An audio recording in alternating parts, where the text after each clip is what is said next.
ದೃಷ್ಟಿ ಬೊಟ್ಟು ಬಜರಂಗಿ, ನೀ ನನ್ನ ರೈಟ್ ಹ್ಯಾಂಡು. ನನಗೆ ನಂಬಿಕೆ ಇದೆ ನೀನು ನಂಗೆ ರೈಟ್ ಐಡಿಯಾಸೇ ಕೊಡ್ತೀಯ ಅಂತ. ನನ್ನ ಮನಸ್ಸಿನ ಮಾತನ್ನ ದೃಷ್ಟಿಗೆ ಹೇಳ್ಕೋಬೇಕು. ಹೇಗೆ ಹೇಳೋದು ಹೇಳು.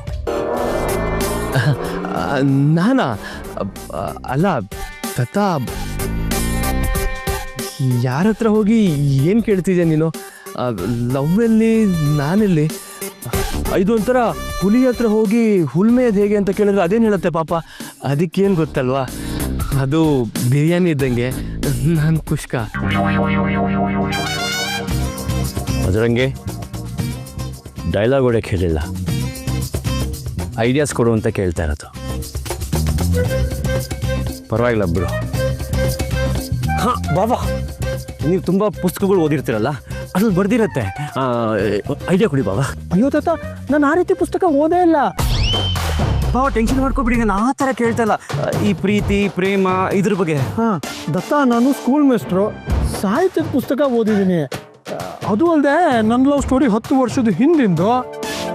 ಈ ಟೈಮಲ್ಲಿ ಅದು ವರ್ಕ್ ಆಗತ್ತಾ ಇಲ್ವೋ ಅನ್ನೋದು ನನಗೆ ಗೊತ್ತಿಲ್ಲ.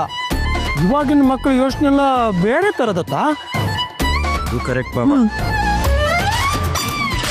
ಒಟ್ಟಿನಲ್ಲಿ ದೃಷ್ಟಿಗೆ ನಾನು ಕ್ಷಮೆ ಕೇಳಬೇಕು, ನನ್ನ ಪ್ರೀತಿ ವಿಷಯನೂ ಹೇಳ್ಕೋಬೇಕು. ಹೇಗೆ ಹೇಳೋದಂತ ಗೊತ್ತಾಗ್ತಿಲ್ವಲ್ಲ. ಐಡಿಯಾ. ದತ್ತ, ನಾನು ಕೆಲಸ ಮಾಡು. ದೃಷ್ಟಿ ಮುಂದೆ ನೀನು ಹೋಗಿ ನಿಂತ್ರೆ ಮಾತು ಅದಾಗದೇ ಬಂದ್ಬಿಡುತ್ತೆ. ಆದ್ಮೇಲೆ ನಾನು ಪ್ರಯತ್ನ ಪಟ್ಟಿಲ್ಲ ಅನ್ಕೊಂಡಿದ್ಯಾ? ಈ ಹಸಿರು, ಗಾಳಿ, ಗುಡುಗು, ಮಿಂಚು ಇದ್ರ ಬಗ್ಗೆಲ್ಲ ಹೇಳಬೇಕು ಅಂತ ಹೋಗಿ ನಿಂತ್ಕೊಂಡ ಅವಳು ಮುಂದೆ. ನಿಂತ ಮೇಲೆ ನಿಂತ್ಕೊಂಡು ಏನಾಗಿಲ್ಲ ಕಣೋ, ಅದನ್ನ ಕೇಳಿಸ್ಕೊಳ್ದೆ ಅವಳು ಓಡೋದು ಗಡ್ಡಿ. ಅಯ್ಯೋ, ಅವಳು ಮಾಡಿದ್ದು ತಪ್ಪಿದೆ ಅಂತ ಹೇಳ್ಬೇಡ ದತ್ತ. ನೀನು ನಡ್ಕೊಂಡಿದ್ದು ಹಾಗೆ ಇದೆ ಅಲ್ವಾ? ಯಾವತ್ತಾದರೂ ಪ್ರೀತಿನ 4 ಮಾತಾಡಿದ್ಯಾ ಅವಳ ಹತ್ರ? ಅವ ಮಾತಾಡಿಲ್ಲ, ಇನ್ನು ಮುಂದೆ ಮಾತಾಡಬೇಕು. ಅದಕ್ಕೆ ಐಡಿಯಾ ಕೊಡಿ. ಈಗ ನಿನ್ ಮೇಲೆ ಅವಳಿಗೆ ಕೋಪ ಇರ್ಬೋದು, ಆ ಕೋಪನ ದೂರ ಮಾಡು. ಅದೇ ಅದನ್ನ ದೂರ ಮಾಡೋದು ಹೇಗೆ ಅಂತ ಐಡಿಯಾ ಕೊಡಿ ಅಂತ ಕೇಳ್ತಾ ಇದ್ದೀನಿ ಬಾಬಾ. ದತ್ತ, ಸಿಂಪಲ್ಲು. ಅವಳು ಕೋಪ ಹೋಗ್ಬೇಕು ಅಂದ್ರೆ ನೀನು ಅವಳನ್ನ ಪ್ರೀತಿಸ್ತಾ ಇದ್ದೀನಿ ಅಂತ ಹೇಳ್ಬಿಡು ಅಷ್ಟೇ. ಅಯ್ಯೋ ಅಯ್ಯೋ ಅಯ್ಯೋ ಅಯ್ಯೋ ಅಯ್ಯೋ, ಕೊಂಕಣ ಸುತ್ತಿ ಮೈಲಾರಕ್ಕೆ ಬಂದಂಗೆ ಆಯ್ತು. ಅವಳಿಗೆ ಬೇಸರ ಕಮ್ಮಿ ಆಗಬೇಕು, ಕೋಪ ದೂರ ಆಗಬೇಕು, ನನ್ನ ಮೇಲೆ ನಂಬಿಕೆ ಹುಟ್ಟಬೇಕು, ನಾನು ಅವಳನ್ನ ಪ್ರೀತಿಸ್ತೀನಿ ಅಂತ ಹೇಳಬೇಕು, ನಾನು ಅವಳನ್ನ ವಾಪಸ್ ಮನೆ ಕರ್ಕೊಂಡ್ ಬರ್ಬೇಕು. ಇದೆಲ್ಲ ಆಗಬೇಕು ಅಂದ್ರೆ ಏನು ಮಾಡಬೇಕು?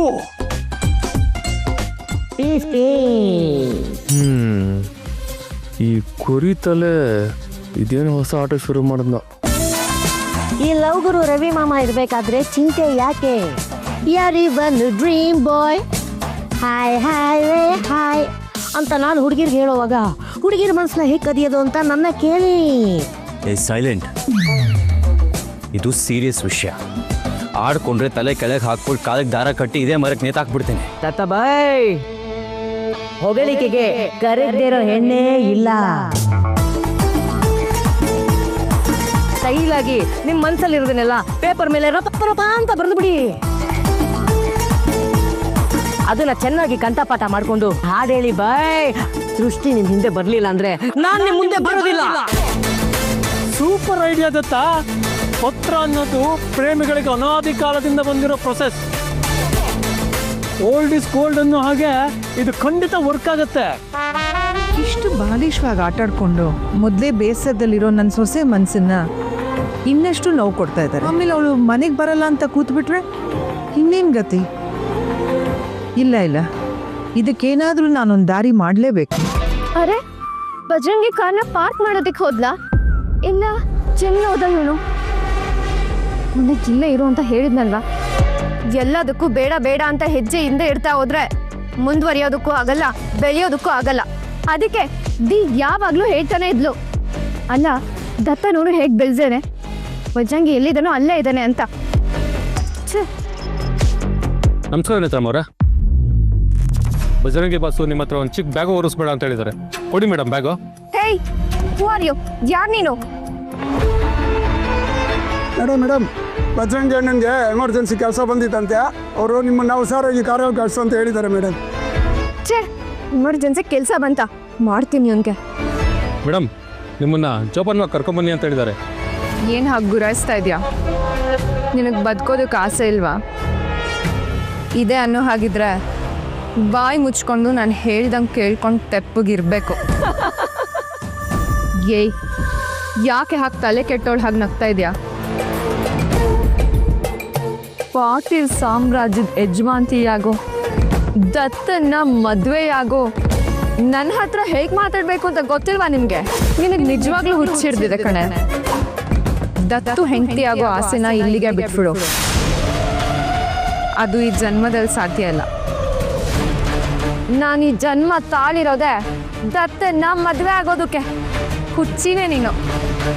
ಇಂಪನ ವಿಷಯ ಹೊರಗೆ ಬಂದಮೇಲೆ ದತ್ತು ದೃಷ್ಟಿಯಿಂದ ದೂರ ಉಳ್ಕೋತಾನೆ ಅಂತ ಅನ್ಕೊಂಡಿದ್ಯಾ? ಸಾಧ್ಯನೇ ಇಲ್ಲ.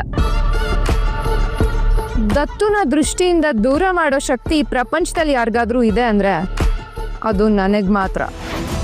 ಯಾವ ದಿವ್ಯಾಸ್ತ್ರ ಬ್ರಹ್ಮಾಸ್ತ್ರ ದತ್ತುನ ದೃಷ್ಟಿಯಿಂದ ದೂರ ಮಾಡೋದಕ್ಕಾಗಲ್ಲ ನನ್ನನ್ನು ಬಿಟ್ಟು. ನೀನು ಸುಳ್ಳು ಹೇಳಿ ನನ್ನನ್ನು ಯಾಮಾರಿಸ್ಬೋದು ಅಂತ ಅಂದ್ಕೊಂಡಿದ್ರೆ ಅದು ನೀನು ಮುಟ್ಟಾಯ್ತನ. ನಾನು ಸುಳ್ಳು ಹೇಳ್ತಿದ್ದೀನಿ ಅಂತ ನೀವು ಅಂದ್ಕೊಂಡ್ರೆ ಅದು ನಿಮ್ಮ ಮುಟ್ಟಾಳ್ತನ.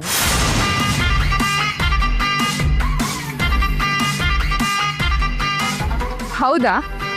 ಹಾಗಾದ್ರೆ ಅದು ಯಾವ ವಸ್ತ್ರ ದತ್ತುನ ದೃಷ್ಟಿಯಿಂದ ದೂರ ಮಾಡುತ್ತೆ ಹೇಳು? ನನ್ನ ಗುಗ್ಗು ಅಂದ್ಕೊಂಡ್ರ?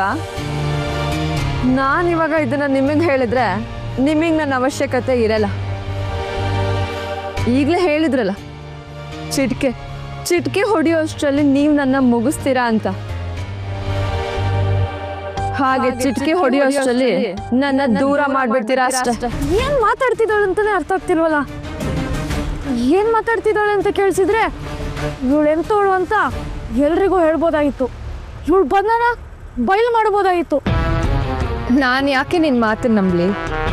ನನಗೆ ನಿನ್ನ ಮಾತು ಮೇಲೆ ನಂಬಿಕೆನೇ ಇಲ್ಲ. ಹಾಗಾದ್ರೆ ಪ್ರಯತ್ನ ಪಟ್ಟು ನೋಡಿ.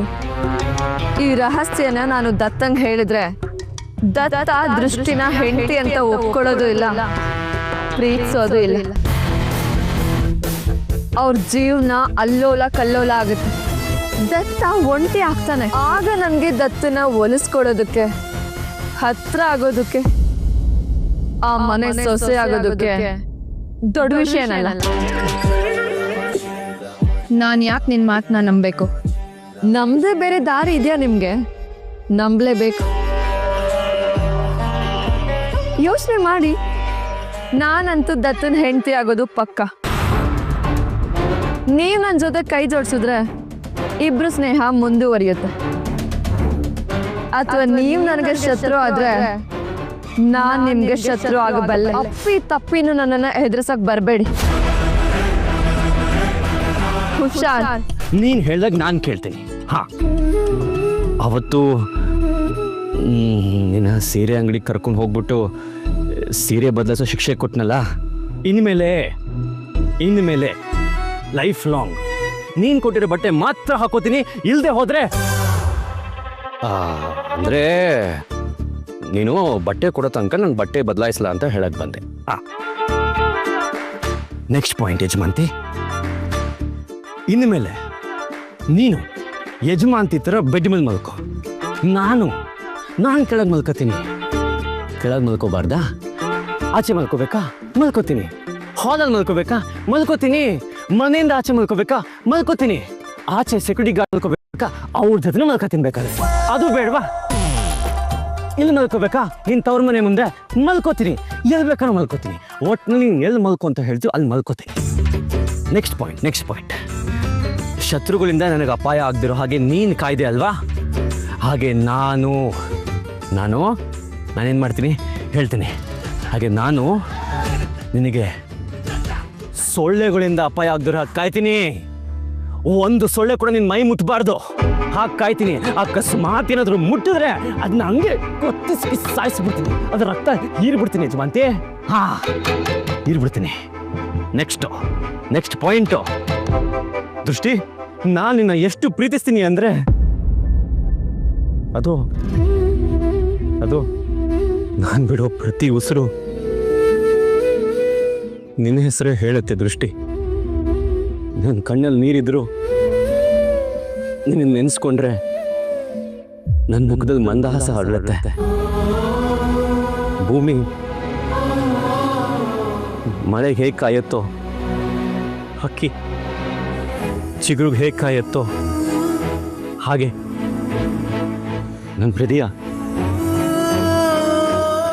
ನನ್ನ ಮನ್ಸು, ಒಂದು ನಿಮಿಷ ಫ್ಲೋ ಇದ್ದೀನಿ. ನನ್ನ ಮನ್ಸು ಒಂದು ನಿಮಿಷ ಫ್ಲೋ ಇದೆ. ಭಾವ ಲಾಸ್ಟಿಗೆ ಹೇಳಿದ್ದು ಸೂಪರು, ಅದಕ್ಕೂ ಮೊದಲು ಹೇಳಿದ್ದು ಬಂಪರು. ರಾಜ ನೀನಾ ಎಲ್ಲ ಕೇಳಿಸ್ಕೊಂಬಿಟ್ಟ? ಎಲ್ಲ ನಿಮ್ಮ ಅಕ್ಕ ಸ್ವಲ್ಪ ಜರ್ಗಿ ಬಾವ, ಯಾಕೆ? ಸ್ವಲ್ಪ ಜರ್ಗಿ. ಯಾಕೋ? ಅಯ್ಯೋ ಬನ್ನಿ ಬಾವ ಈ ಕಡೆ.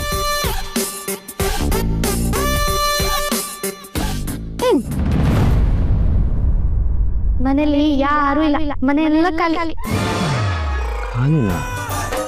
ಅಕ್ಕ ಅದ್ ನಿಮಗ್ ಗೊತ್ತಿರ್ಬೇಕು.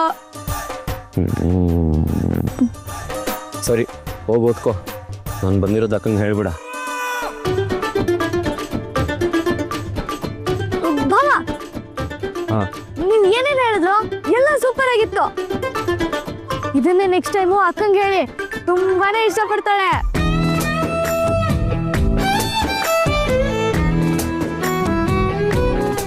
ಹೋಗೋ ಅವಳಿಗೆ. ಏನು ಹಾಗೆ ಗುರಾಯಿಸ್ತಾ ಇದೆಯಾ? ನಿನಗೆ ಬದುಕೋದಕ್ಕೆ ಆಸೆ ಇಲ್ವಾ? ಇದೆ ಅನ್ನೋ ಹಾಗಿದ್ರೆ ಬಾಯಿ ಮುಚ್ಕೊಂಡು ನಾನು ಹೇಳ್ದಂಗೆ ಕೇಳ್ಕೊಂಡು ತೆಪ್ಪಗಿರ್ಬೇಕು. ಏಯ್, ಯಾಕೆ ಹಾಗೆ ತಲೆ ಕೆಟ್ಟೋಳು ಹಾಗೆ ನಗ್ತಾ ಇದೆಯಾ? ಪಾಟೀಲ್ ಸಾಮ್ರಾಜ್ಯದ ಯಜಮಾಂತಿಯಾಗೋ, ದತ್ತನ್ನ ಮದುವೆಯಾಗೋ, ನನ್ನ ಹತ್ರ ಹೇಗೆ ಮಾತಾಡಬೇಕು ಅಂತ ಗೊತ್ತಿಲ್ವಾ ನಿಮಗೆ? ನಿನಗೆ ನಿಜವಾಗ್ಲೂ ಹುಚ್ಚಿಡ್ದಿದೆ ಕಣೆ. ದತ್ತು ಹೆಂಡತಿ ಆಗೋ ಆಸೆನ ಇಲ್ಲಿಗೆ ಬಿಟ್ಬಿಡು. ಅದು ಈ ಜನ್ಮದಲ್ಲಿ ಸಾಧ್ಯ ಇಲ್ಲ. ನಾನು ಈ ಜನ್ಮ ತಾಳಿರೋದೆ ದತ್ತನ್ನ ಮದುವೆ ಆಗೋದಕ್ಕೆ. ಹುಚ್ಚಿನೇ ನೀನು. ಇಂಪನ ವಿಷಯ ಹೊರಗೆ ಬಂದಮೇಲೆ ದತ್ತು ದೃಷ್ಟಿಯಿಂದ ದೂರ ಉಳ್ಕೋತಾನೆ ಅಂತ ಅನ್ಕೊಂಡಿದ್ಯಾ? ಸಾಧ್ಯನೇ ಇಲ್ಲ. ದತ್ತುನ ದೃಷ್ಟಿಯಿಂದ ದೂರ ಮಾಡೋ ಶಕ್ತಿ ಈ ಪ್ರಪಂಚದಲ್ಲಿ ಯಾರಿಗಾದ್ರೂ ಇದೆ ಅಂದ್ರೆ ಅದು ನನಗೆ ಮಾತ್ರ. ಅದು ನನ್ನಿಂದ ಸಾಧ್ಯ. ಇದೇ ಜನ್ಮದಲ್ಲಿ ದತ್ತನ್ನ ಮದುವೆನೂ ಆಗ್ತೀನಿ. ನಾನು ದತ್ತನಿಂದ 8 ವರ್ಷದ ಮುಂಚೆ ದೂರ ಹೋಗ್ತೀನಿ. ಅದೇ ದತ್ತನ ನನ್ನ ತಂಗಿ ದೃಷ್ಟಿ ಪ್ರೀತಿಸ್ತಾಳೆ, ಮದುವೆ ಆಗ್ತಾಳೆ, ಮತ್ತೆ ನಮ್ಮಿಬ್ರನ್ನ ಒಂದು ಮಾಡೋದಕ್ಕೆ ದಾರಿ ಆಗ್ತಾಳೆ ಅಂದ್ರೆ